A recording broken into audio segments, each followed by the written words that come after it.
مدينة إب، تلك الحالمة خلف الجبال الخضراء.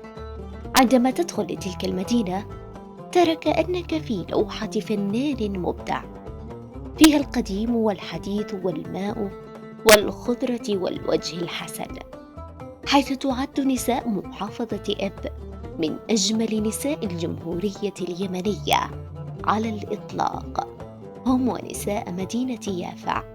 وهذا ما رأيته بأم عيني. تجد كل امرأة متحجبة تخفي وراء حجابها بياض البشرة وصفاؤها والعيون الملونة والشعر الأشقر بتدرجاته، حيث يقال والعهدة على الراوي بأن أصولهم تعود للأصول التركية، حيث حكمها فترة من الزمن الحكم العثماني، فأصبح فيها تزواج.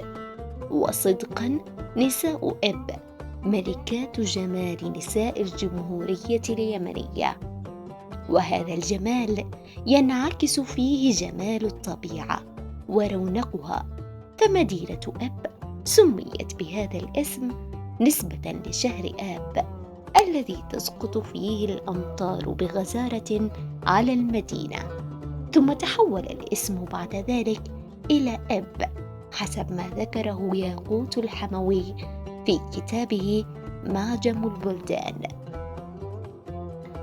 محافظة إب لواء الطبيعة الساحرة والآثار الرائعة، كل ما في هذه المحافظة يجسد الجمال.